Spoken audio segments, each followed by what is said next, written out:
Welcome to the Speak Your Way to Cash podcast, a podcast where we teach speakers how to land paid speaking engagements and corporate contracts. Each week, we deliver high-quality content that teaches you how to level up your speaking business. Be sure to join the Speak Your Way to Cash Facebook group after having your mind blown by this information-filled episode. Now, here's your host, Ashley Kirkwood, lawyer and professional speaker. This is the Speak Your Way to Cash podcast. Hello. It is Ashley Kirkwood with the Speak Your Way to Cash podcast. I am so excited to be here today with Monica Livingston, an amazing guest. She has such an incredible career that she's going to talk us through. She's been a professional athlete, world-renowned speaker, educator in her prior life. So Monica, welcome to Speak Your Way to Cash. Thank you, Ashley, for having me. How are you? Good. How are you? You made me sound all important and everything. Well, you are. So tell us in your own words what it is that you do and how speaking plays a role in what you do currently. Yeah. So I think of myself as a natural educator, and that role has changed in how I'm delivering that education throughout the years. I've been a classroom teacher, behavior manager, so still in that education setting, and then coach at the collegiate level, high school level. So I believe that is education. And now touring and speaking to various groups, primarily in the athletic space. But what we've also realized is that so many of those tools that I'm giving people and I talk about translate over to corporate America as well. So people are realizing that connection and are allowing themselves to hear the message, even though it's riddled with sports stories, they can make it applicable in their everyday life. So I think in short, I'm an educator, but it doesn't look like people normally think of that. I'm not teaching in a school any longer. So that's what I do. I'm an educator, podcast host, and all-around rock star, I like to say. Awesome. So how did you've done so much in your career. What made you make the jump from professional athlete to someone who trains and facilitates transformations for athletes? How was that transition technically? How did you start your business? Yeah, so it happened really organically, I'll say. I played Division I basketball, and then after that, I played competitive flag football, 11-on-11 downfield blocking, and then was recruited off of that field to play women's professional tackle football. And when we use the word professional, a lot of women aren't able to make a living, even to this day, playing professional tackle football. I had sponsors early on, this was years ago, but I was able to get a Gold's Gym and a sports pub. And so I was able to put money in my pocket, but I still had my full-time gig, at the school. And what really happened for me was I was being asked to come and talk to this group of athletes just because people were inspired by, me playing sports and I guess my personality. And I thought, there's something to this, right? People are asking me to come. I wonder if somebody's going to pay me to come and do this. And it seemed really crazy to me. Actually, it seemed foreign because I was like, well, how do you charge for information? Like, isn't it just the right thing to do to tell people if you know something that's going to help somebody, why would I keep it a secret? And then I started looking around me and looking at other people that were making money, getting checks, right? Maybe I need to look at this a little bit differently. So it really happened by accident, I say, and really organically. I never started a speakers bureau or started, I'm going to be a professional speaker. I was being asked while I was teaching, while I was playing to come and speak. And then the audiences were kind of similar and either be teachers that wanted to connect with their athletes or coaches that wanted to connect with their athletes or athletes that wanted to get a pep talk from me or figure out how to have a growth mindset and reach their peak performance. And then I said, well, if I'm going to be doing this and it started to take away from other things, and maybe I need to be compensated for this. And so people then, again, surprise, shocker, they were like, okay, how much? And I was like, for real? Okay. And then again, I didn't know how much. So I had to research that. And so I really built the career off of the invitations that were happening. And I think some people do that differently. Some people that I've met say, well, I want to be a speaker. And they work on their website and they get their one-sheeter and they do all this stuff. And then they have a speaker business. And then they have to find the clients. Right. I had clients before I had the business. And so it was a little different for me. Okay. Well, now you definitely have a business. So your website is, for those of you who are watching this, you can see it's monicadlivingston.com and it's beautiful. Go to the website and just look at it as an example. Okay. Very nice. You can tell that this is what you do. How long did that transition take from, okay, this is organic. It's not, there's not a whole business around it to, all right, we're going to get this website. We have these beautiful testimonials. We have marketing going on. How long did that take for you? So officially, I jumped on another business. I left education. I said, I want to be an entrepreneur, and I have a CPR and first aid training business. Again, happened by accident. I started a school with some friends. So I have to give you this little bit of backstory. Of course.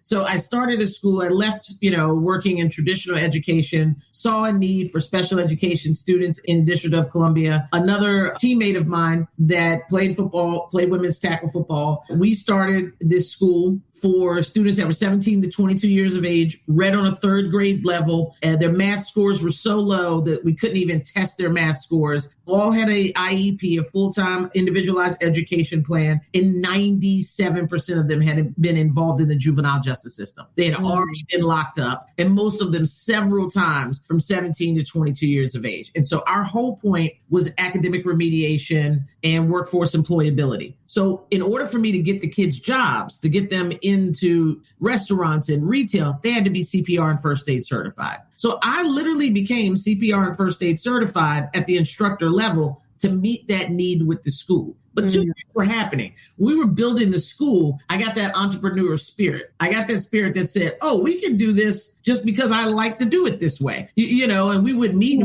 the school to be painted blue, then we could get it painted blue, right? If we thought that these textbooks were the ones we wanted to use, that's the teacher that should be teaching. And so I like that whole creativeness of, that entrepreneur will give you. It wasn't all just on the backs of my money, though, right? So I really got to play, right? Like in design, So I got that practice in entrepreneurship. And then I started the CPR business by accident just to fill that need. Well, people started to call for the CPR, and I thought, this could be a business. When the school was ready to close because of an administration change, we changed hundreds of lives, but DC went through a new mayor and administration changes with the school board. We had the school for almost 10 successful years. We were able to impact that community of Southeast DC. I still talk to some of those students today. I was at a crossroads. I said, okay, am I going to go back into regular, public ed, work for somebody? But man, for almost 10 years now, I've been running the shots and doing my own thing here. And I thought, nope, it's time for me to do my own thing for real. And so I used the CPR business because it was already kind of set up as exploration to what that would look like. The CPR business took off, which then funded me to do the speaking business because now I'm teaching CPR. I'm in front of people. I'm getting the same reaction that I was getting when I was speaking to people before. And now these people are like, what else do you talk about, Monica? Do you do other stuff? And I'm like, oh, yeah, I do leadership, whatever. And they're like, cool. So I used the CPR business to fund the dream. And the dream was the speaking business. All to fruition. You're talking about this website. This website just dropped. It's a new website. I've had one for 10 years, but this one is fresh and new. And that's just, I had to give a shout out to my web designer. Amari Hollis she is the bomb.com. Now I just showed how old I am by saying that. But yeah, so thank you for saying that. I'll make sure she tunes in to see this. But what I did was how do you spell her name? Amari Harless, Harless. It's Amari, Amari, last name Hollis. Awesome. She is with the XP brand, and that's her business as well. And so the thing that I always tell people is don't be afraid. Go ahead and jump. I jumped. I said, my parents were like, what are you going to do? You need a full-time job? They were like, and I was like, I'm going to try this CPR thing. And they're like, what? They couldn't get it. But I knew that designing and cultivating relationships, and I didn't know exactly how I was going to go, but I knew it would pay off. And so the first step that people have to do is trust themselves and then just go for it, because amazing things happen when you just go for it. Real talk. People take so long starting businesses and they're like, well, I got to save this amount first and I got to do this first. That may work for some people, but not me. I had to go out there and jump, because when you're hungry, you will figure out a way to eat. But if you stay at that job, you're not going to be hungry. When you just go ahead and you go, that's so true. Yeah. That is so true. I work with speakers. I work with two sets of speakers. One set have a full-time job and they're speaking on the side. And I think it is hardest to price for those speakers because they have a full-time job. So it's like, how can I charge $15,000? I already get 45 or 50 or 60 at my day job. This is more than I'd make in blah, blah, blah. And it keeps them from just like, you have to charge for the business. And then the other set is like, I'm ready. I'll charge whatever. I'll do whatever. And so, and also there's a third group of people who have a full-time job, but they want to leave. So they also are very hungry. They're like, I'm ready to go. Yeah, they put their 2 weeks in. They're like, listen. Right? Yes.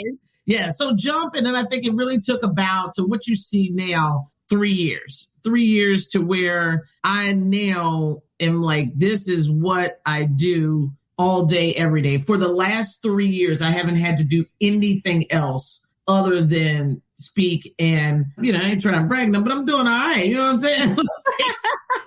I love it. I love it. BMW out front, you know what I'm saying? Like, the house is fat to death. Things are good. Right. It's possible. I say that not to brag, but let people know it is absolutely possible.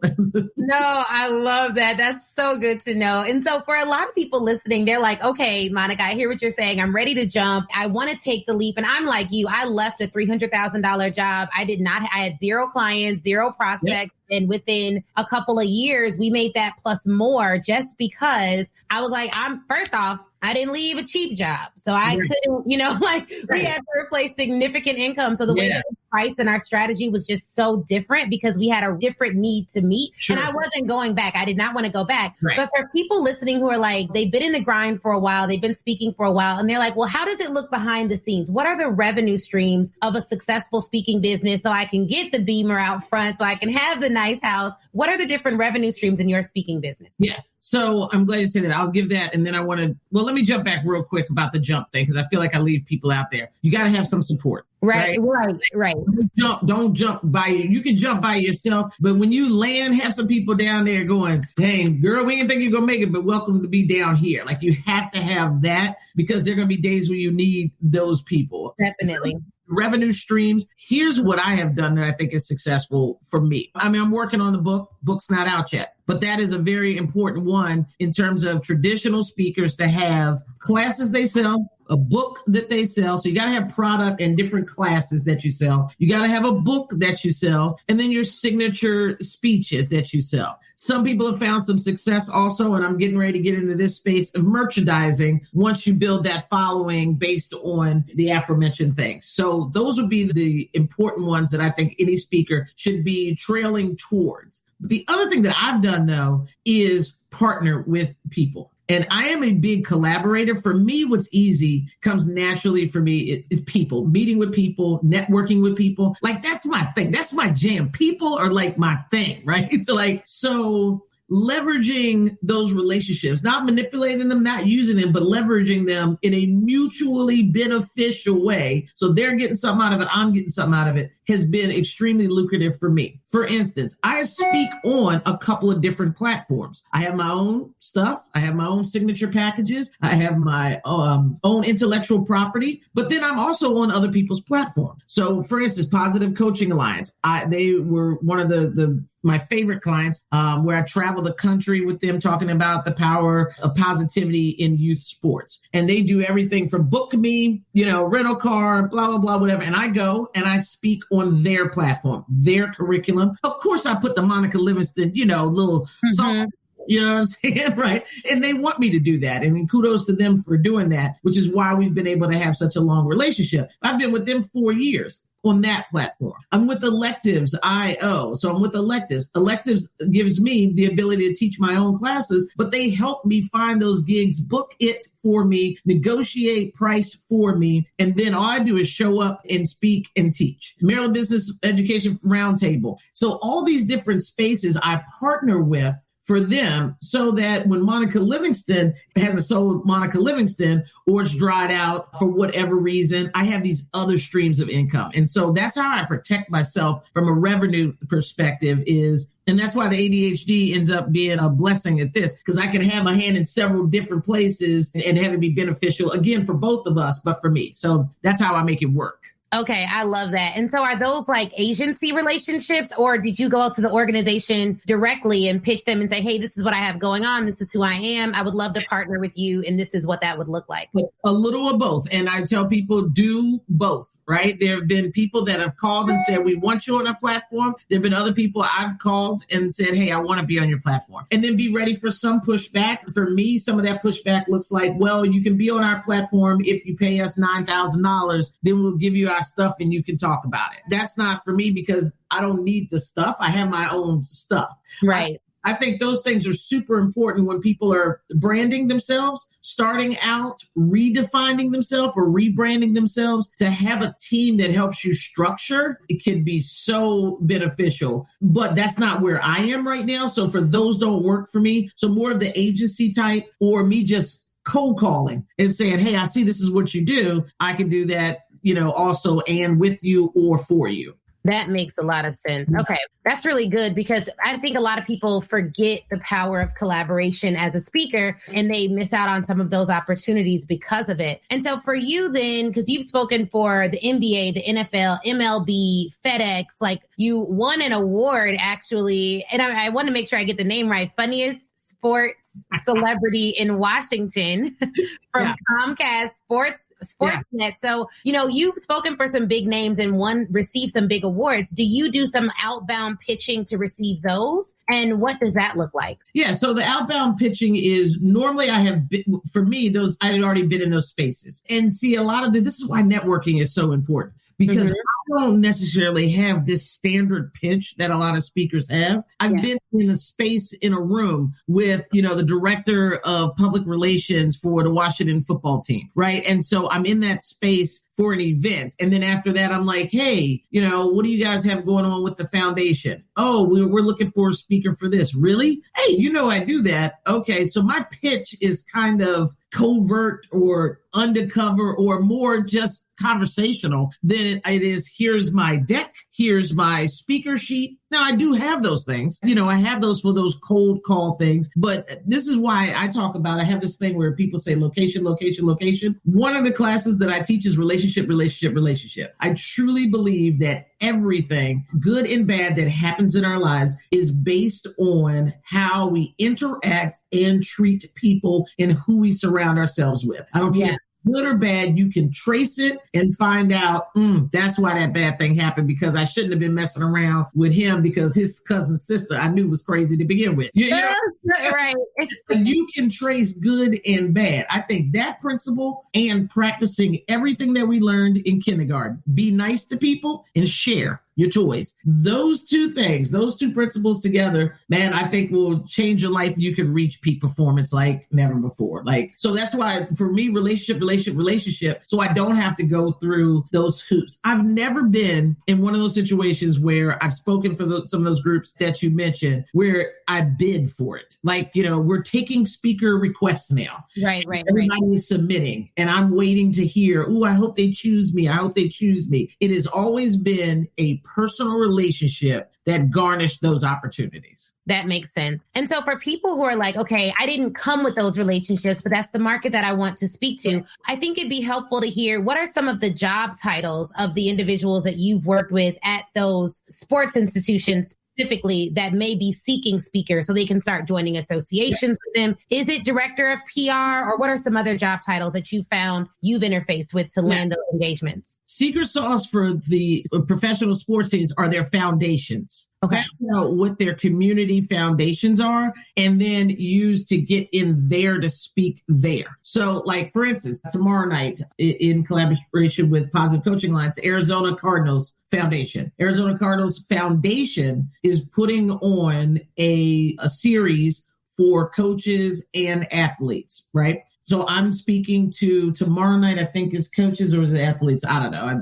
I get everybody confused until the day of, but and that's tomorrow, which is a lifetime away at this point. Right. But it's one of those groups. The foundation will put you in front of your audience. Then what happens after that? You build a relationship with the foundation. So that's the community relations director at the foundation. Not the community relations director for the Arizona Cardinals NFL team, but for the foundation and the public relations director, community relations director, even marketing. even marketing director, especially when you're pitching, if you didn't have a relationship, you could pitch a program to the marketing director of a foundation and say, hey, I would like to, it's reading month. I would like to put together 3 speakers to read to students. And I'm just making this completely up, right? Yeah.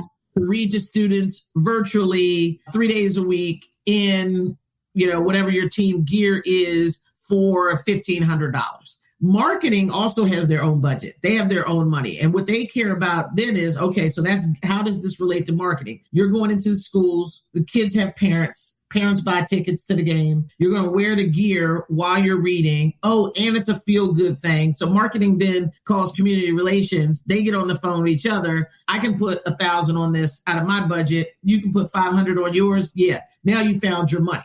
Now you get to say your event also is now sponsored by blah, blah, blah, NFL team or NBA team or whatever. And the beauty of it is that you still own that. It's your intellectual property. So you just replicate that at different, from college level to sports team to boxers, whatever it is. But yeah, it all goes back to relationships. That sounds really cool. And so essentially they would almost be like a sponsor for you to go out and speak to the local high schools or some other body of students that are already prearranged. Yeah. Okay. Let me tell you another thing you just reminded me of something. When I first thought of speaking, this was way before the CPR, there was a group called monster.com. Yeah. Okay, you know monster.com? So monster.com, and that's where I met some of the people from Black Speakers Network originally, Quinn Conyers and Brian and Mark Wiggins. Anyway, I was mesmerized by their product because I like business, right? And with monster.com, and you know this, but other people don't know, is they had speakers go into these schools to talk about taking tests, joining branches of the military, what kind of computer to take. And it was this little slick magazine, and it had this recorded speech. This speech that we had to recite and memorize. And you would go into the schools. It was free for the school. So every school wanted you to come in because they need something to tell the freshmen about how to take the right classes. They need something to tell the sophomores about, buckle down and do what you're supposed to do because your senior year is coming and you want to be able to get into college. The book that we gave the kids was full of glossy, slick advertisements. And so on the backs of the advertiser is how you got into the school and was compensated. And I always thought that needs to be replicated. They went out of business years and years ago, but that concept to me is one that I think is super easy for somebody that has the time that's starting out to do. Get some advertisers, get you a slick little magazine, tell the advertisers, buy a page in here. I'm going to drive traffic to you and I'm going to go talk about you. It was so smooth too. Actually, you remember it was like we would say, make sure you pick your right classes and to do well in college, you have to have a computer like a Dell computer. Boom, there was Dell, right? Right. The kid would turn the page and there's this nice Dell computer ad. So we know they went home and said, the lady that came today at the school says I need a Dell computer and here's this and a coupon for it, right? And so Dell dropped money in that. And it was also a good program. The kids did need the message, right? It wasn't just about that. So I think somebody listening should redo that thing. That seems easy and quick to do, and just start it off in your local area, go to local, businesses now and pilot it and see what happens. Yeah, I love that. Okay, that is really, really, really cool. So for people who are listening who are like, okay, I hear what you're saying. I've gotten some good ideas so far, but I want to create the environment to have the relationships. What creative marketing strategies have you used that have worked to keep you top of mind as the go-to person for your niche? And what would you recommend speakers do to kind of create those marketing opportunities for themselves? Yeah, find associations that are small enough to have intimacy. So like Women in Sports and Events, the WISE group in DC, the chapter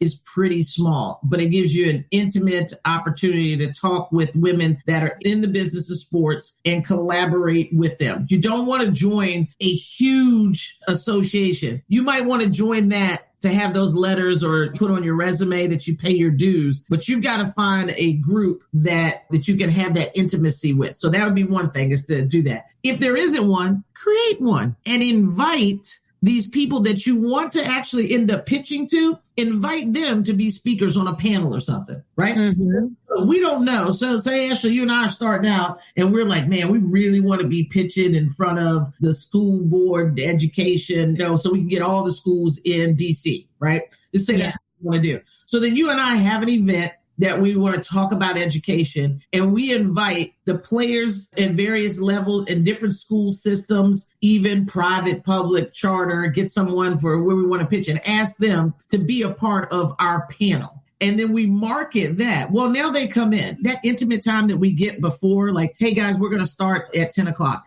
They have to be on at 9:45. So we're like, hey, thanks again for coming, blah, blah, blah, make some joke, da, da, da. You have their phone number now. You've got their email now. Like now you guys are friends now. They're friendly with you. You do that once or twice. And then you followed up with an email saying, I really appreciate 6 months ago when you came on our panel. I want you to know that this is something that I'm doing now. So if you can think of me, any opportunities, let me know. And do it that way. So if it's not, find the organization. If there's not one, create an opportunity to invite the players so that you can soft pitch. It's not a hard pitch because they don't even know that 6 months from now you coming back around. Those would be to be like, hey, remember me? Okay. Right. No, I really like that a lot.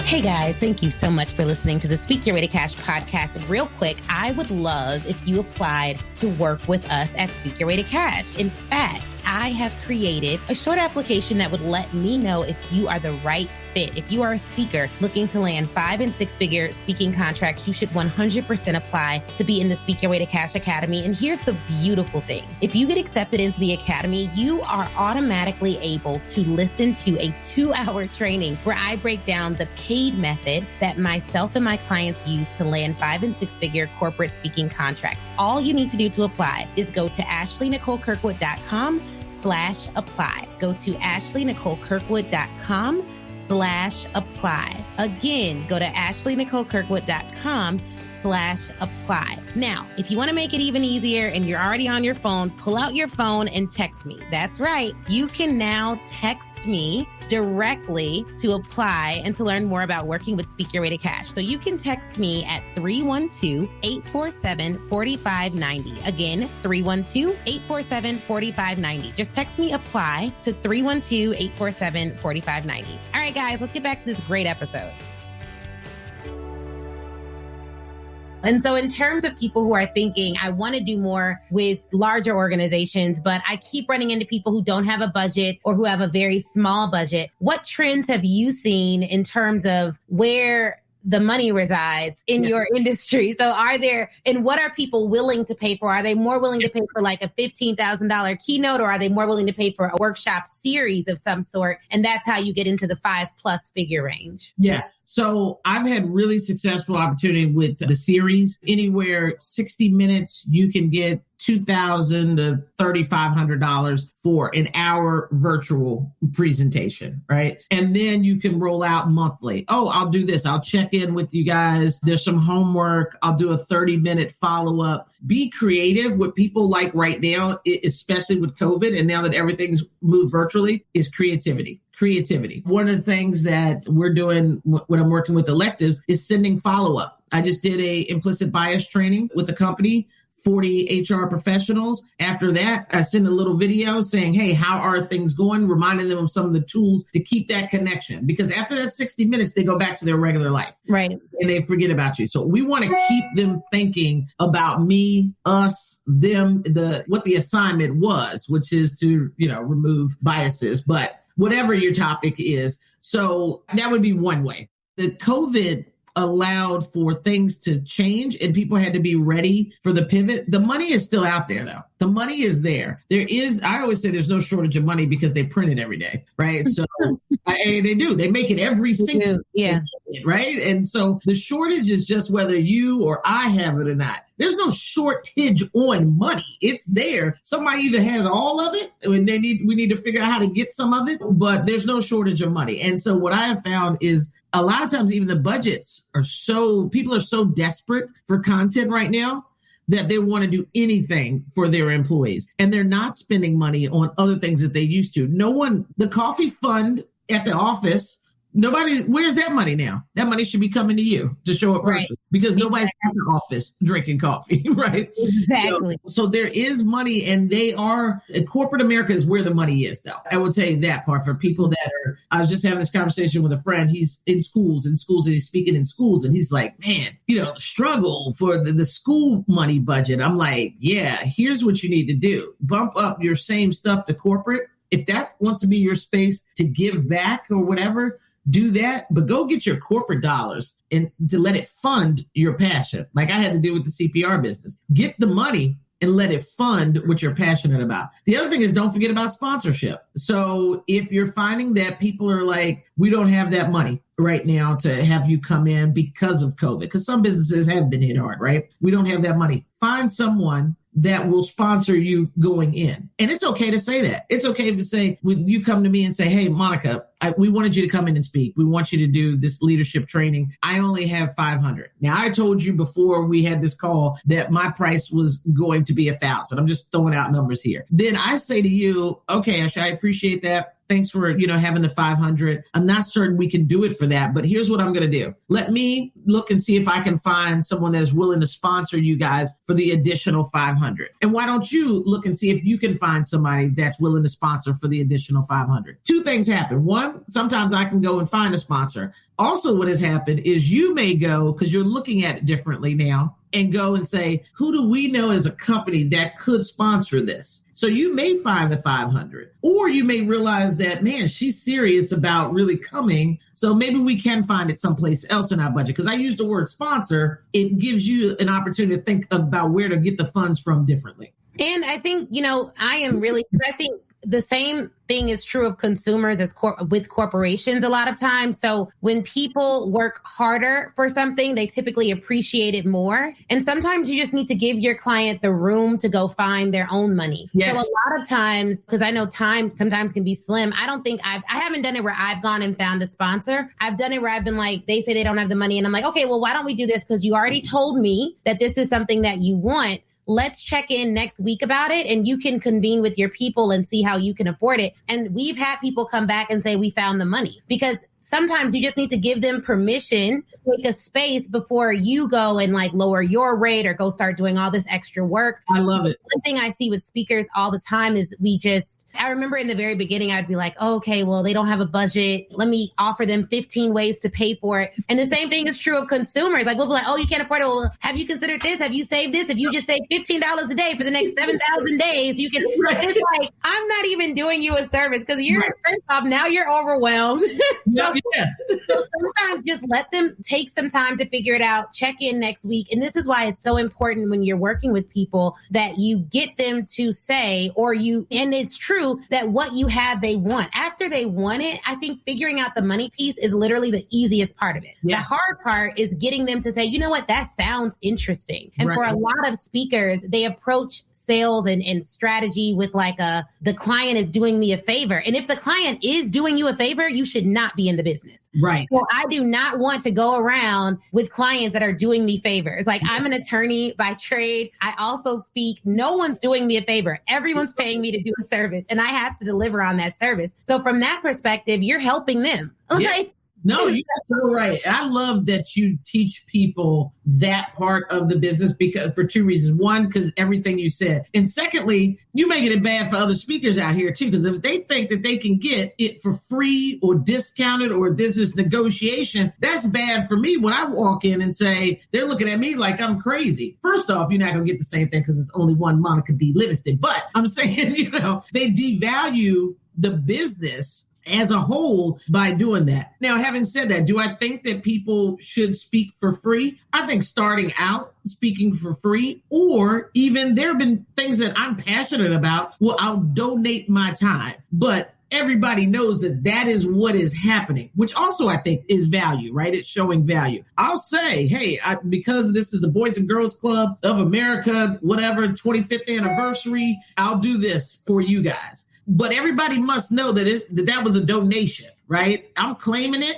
okay, right? On my taxes, it was a real donation. I need you to fill out that little form for me that said that this was a donation. And then that also brings value to what I'm doing. So when they do come back around, they already know, well, we got Monica to donate one time. Probably going to have to pay her this time. Yep. You probably are. And then they already know the price point too. I don't even have to negotiate because they gave me the slip for what my donation was worth so that they already know. And I don't think there's anything wrong with discounting and packaging. I think that's all sales mentality. And unfortunately, that's why it's good that people help people. Yeah, some people can have a great message, but if they don't know how to sell it or get it out there, then it's just a great message in their shower. You know what I mean? It's just like, I know plenty of singers that blow some people that have Grammys out of the water, basketball players that I've seen play outside on pickup courts that, man, give LeBron a little run for the money. But, because they didn't position themselves or a bunch of other factors, nobody will ever know. So there are two parts of a speaking business, right? It is your craft and the thing that you're talking about, and you've got to have all that. But then you've got to know how to market and brand and negotiate, and, and you can't be good at all of it. The parts I suck at are,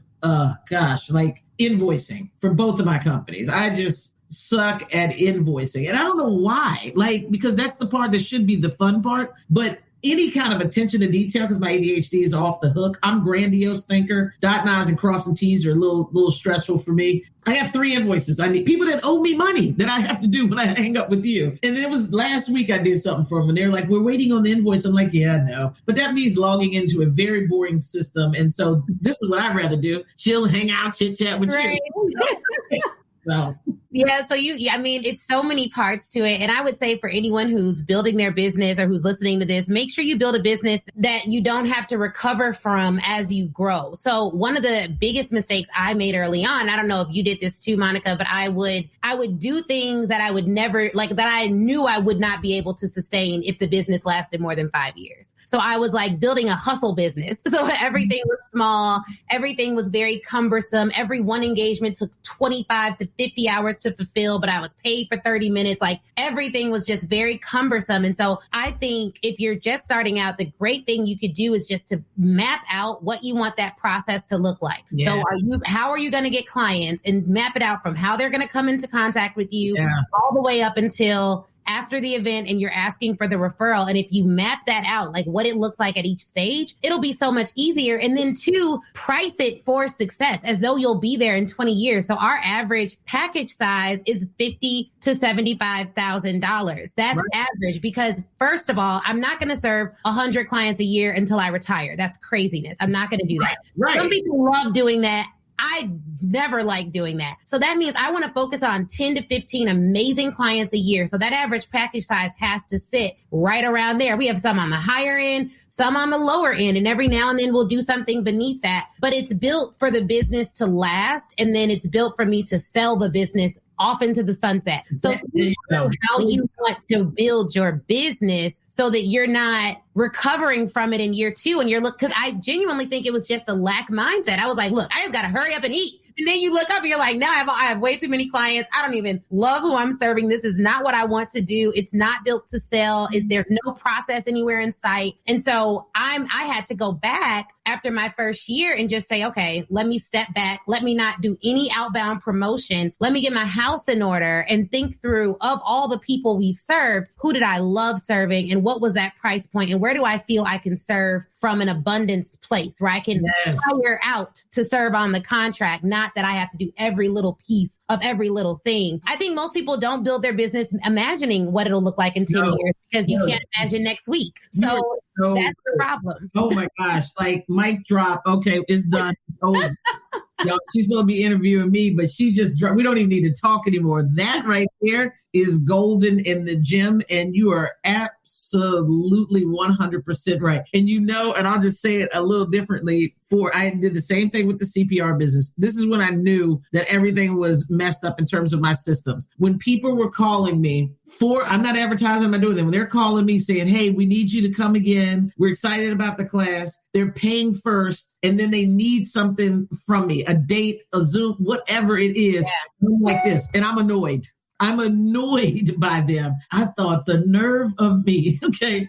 Most people out here chasing money. These people are coming to me because they saw me 2 years ago. Because for the CPR business, the certification is every 2 years. I have never advertised for that business, by the way, never. It's all referral based and has been for 12 years. It is extremely successful. But when they started calling me and they were getting on my nerves by giving me business, I had to look in the mirror and go, you got some nerve, something wrong with you. You mad at these people because you're not set up. That meant more work. It meant headache. More work, yeah. Something else I have to do because I wasn't set up for it to come in and for it to be streamlined. It'll make you walk away from the business. Like, I've had days where I'm like, I have looked at my husband. I'm like, I'm not doing it. Like, for my other business, I'm like, I'm not doing this anymore. And he was like, no, we're going to do it. You're just going to figure out how to do it in a way that does not stress you out. But I've been there. Like, I mean, people dream, they're like, oh, I wish I had hundreds of clients. And I'm like, no, you don't. Why? No, you don't. You think you do, but no, you do not, right? Because your phone will vibrate off the table. It is always ringing. It's somebody that needs something all the time. And again, I think that's why it's so important people listen to what you say, because trust me, we are not saying that we are not grateful for it, right? And we realize that people are struggling, but it will drive you crazy unless you have the systems in place and do it the right way. So much so that I have done the exact same thing. Be like, I wonder if I just worked at Target, how soon I could be the manager and what the discount is. Right? Yeah, no. Working at Target, but I'm just saying, just for the piece, I imagine that the Target people go in, they punch in, they get to have interactions with people, they punch out, they go home. Nobody calls them when they leave that shift. Yeah. Talking about, did y'all price this? Where is the sweater? Nobody's asking anything. Nobody. That's the thing that I think when people are shouting about entrepreneurship on the internet and telling people to quit their jobs, that they miss is that, look, first of all, and I don't think people understand this either. My business could do what? 1 to 2 million this year, right? That doesn't mean I make 1 to 2 million. So many people, like, I don't think people realize, like, I looked it up with my husband. Last year, we paid over 30 people to do something between contractors and employees. This year, we would have paid 5 employees and several contractors. We're still 20 to 25 contractors because each project requires different things. And we're even looking at, is that effective? Is that efficient? Where can we cut that? And we just hired, my husband started full-time as the operations director. So he's going through looking at what everyone does, their KPIs, who don't we need to pay? But let me tell you the most stressful thing in the world, just being real, paying that many people and still working that many hours. Like, I literally was like, so I'm just paying people. And I thought back to when I was a corporate attorney. I was packing boxes yesterday. I'm like, never in my life did I pack a box as a corporate attorney in my firm. I had an assistant for their assistant. And it was none of this. And guess what? I didn't have to pay nobody's invoice. Right. I handled that. Like, all the things that running a business requires and entails that people never, first off, HR is a hard job.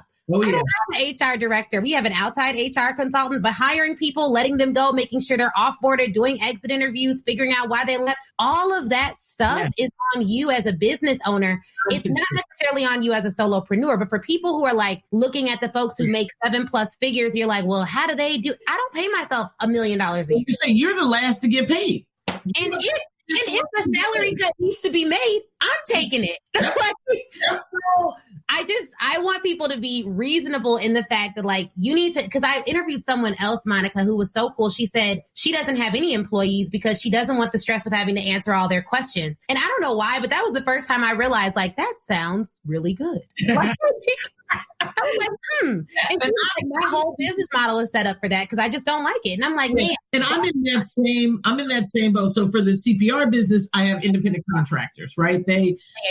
So that's on them as much as possible. I mean, I still have a level of responsibility because they are representing my brand. So there's training and all that stuff that goes into it. Yep. For me, the good news as a speaker, I'm like, I have contractors, right? Someone who does my website, somebody does my social media, like that. So I don't have that headache. But also there have been days, the flip side of that, Ashley, there have been days where I wish that there was another whole me or a part me that would just show up, come downstairs and work so I can get caught up on some Law and Order SVU, Yes. I mean, exactly. Like, vacation is tough because my thing is I don't ever want to miss an opportunity. Like, and that is a personal struggle. That's something that's a 2021 goal of mine, is to not think of it as a missed opportunity, but just not the time for it right this second. But I'm a grinder and a go-getter and whatever. So I think every interaction, right? I mean, we on vacation and like I'm at the bar and the conversation for most people is a chit chat with the person next to it. And for me, this is a negotiation, a business meeting. We don't know the topic yet. We don't know what's going to come of it, but we are going to exchange enough information so that I can see if there's some kind of synergy and how we both can profit from this. But my dude next to me probably just want to drink his margarita, but I'm like, and have you thought about it? What about skill? And that's how my husband is like now. So my husband is very much so when it's like after 5 o'clock and I try to talk business with him, he's like, first of all, I'm off. And second of all, why can't you be off? Why don't you understand how it is to relax? Because I had my baby in May. And so I was like, yeah, I'm going to take this maternity leave. I hired all these people. No, people were hitting me up every day. They had so many questions. And I'm just like, okay, you know what? And then I went back to corporate because I don't really miss working for someone else, but I do miss the luxury of just it not being on me. Right. Like, you know how I wasn't a big group project person. I ain't like doing that. I like to do my part of the project. And then I wanted you to do your part of the project. And in case you didn't do your part, I had you submit your part early so I could do your part and turn it in and be done. That was me. So for me, I'm on this maternity leave and these people are asking me all these questions. And I'm like, okay, if I were in corporate, I would have had a 6-month paid maternity leave. I wouldn't have to talk to nobody if I didn't want to. Matter of fact, it wouldn't have even been legal. For them to and here you all are breaking all the FMLA laws. And you paying them to break it. I'm saying. So these are the real, because y'all do not, I think people genuinely get it messed up. It's not all roses. And I know that most coaches are online telling you like, it's easy, just hire a team and then you'll go and sit on a beach. If it were easy to hire a team, every company in corporate America with HR directors who are brilliant, who've gone to schools across the world, would literally have figured it out. But no one has figured out the exact art to hiring a team. It is not easy. Yeah. So you want to build your business model, not just on revenue, but on people. How do you really want to interact with people internally? Because it may not be having a big team and answering everyone's questions and doing all that fun stuff. Yeah. And I'm glad you brought that up because finding a team is one of the most important parts as a solopreneur, but it takes time to find that.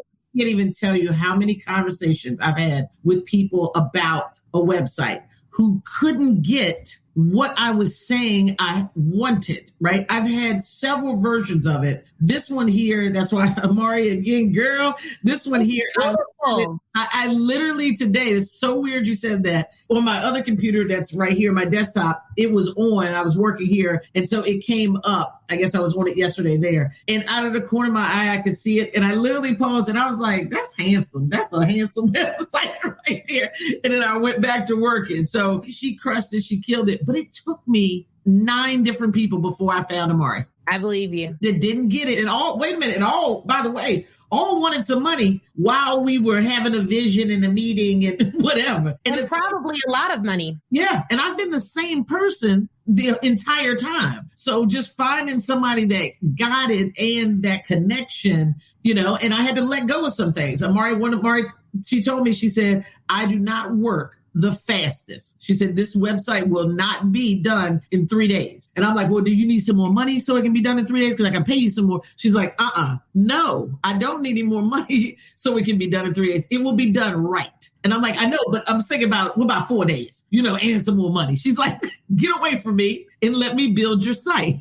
And for me, it's still not done, but that's okay. There's a couple of things I want to twist, but the goal was met. And so I just stress, I have to tell people, hang in there, and you don't have to, the person that you're hiring as that contractor, you don't have to work with them at any point in time. You can say, yeah, I don't think it's you. I know it's not me, but what's not happening is we're not seeing eye to eye. And since this is my vision, we're going to have to bounce and do something different. Well, you brought up a good point. Let me tell your husband something. Your husband, I can tell he a new hire because you said you're talking about 5 o'clock, he off. I know he a new hire. I said that. I know, right? It's so funny. And like what you said though may just be a sign. Like, I don't know if you all caught this, but she said she may not work the fastest. And I bring that out because I have a copywriter who is next level good, but he not rushing on my timeline. I'm not going to get Dan to do anything on my timeline necessarily. And he's very, very, very good. But it is one of those things that I have to be mindful of. And so, and I had to let it go, man. I was just like, okay. So now when she texts me, she's like, I'm going to do this by Friday. It is Monday. Friday in my world feels like she said it'll be done in 2025, but this is what she gets now. I go, okay, thank you.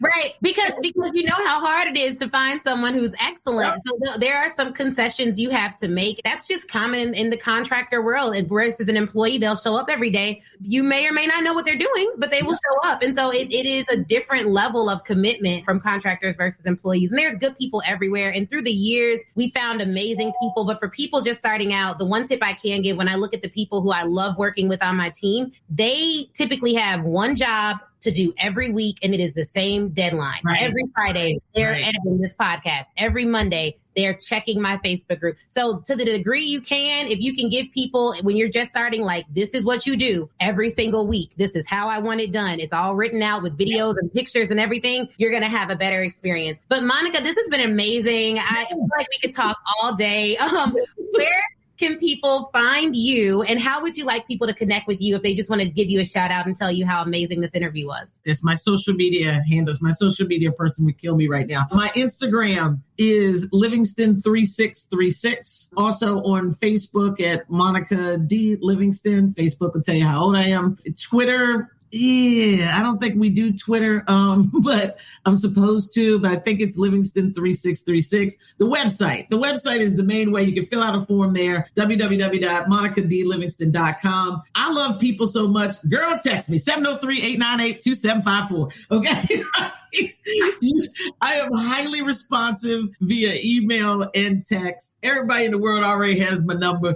I think it's actually on my IG profile. I don't care. Call me is the best way to get me, and we can connect. And I love talking to people. So yeah, those are the ways that you can get in touch with me. And I'm looking forward to just meeting and connecting. And Ashley, I'm going to take this opportunity to put you on the spot in front of people. You got to come on my podcast. I just dropped a new podcast called The Huddle with Monica D. Livingston on Apple, Spotify. It's on the Believe Podcast Network, which is another revenue stream that speakers should have. It's an excellent way to meet people and, just promote and keep yourself out there. So you have been wonderful. I feel like we can do this once a week and just chit chat. Next time, bring your new hire on so I can see and talk to them, get them together real quick. Right. No, this has been amazing.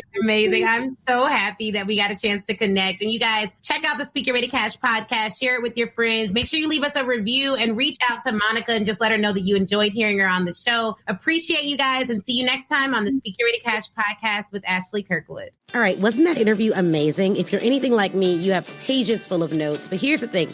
Before you head out, I want you to go to facebook.com and join the Speak Your Way to Cash Facebook group. That is where I am. That's where a ton of other speakers are, a ton of other people who listen to the show. We all congregate there and chat. And it's 100% free. Now, if you're ready to take your speaking career to the next level, I have two ways for you to do that. One, you can go to ashleynicolekirkwood.com/SYWTC live replay and pick up the live replay. That training is 7 modules, chock full of information. It's crazy. Go over there, read all about it. Or if you want a more personal experience, you already know that you want to be a speaker. You're ready to fully commit, and you want someone to walk you through it and save you tons of time Googling and doing it on your own, then book a VIP day with me. You can go to ashleynicolekirkwood.com, scroll down until you see the VIP day section, and get more information on that there. All right. Thank you guys again for watching. Please do not forget to leave us a review. That is how we keep this train rolling and get some of the best speakers in the world to get on this show. So please, please, please leave a review.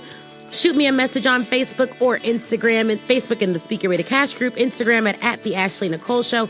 And I'd be more than happy to chat with you and say hi. All right, y'all have an awesome, awesome day.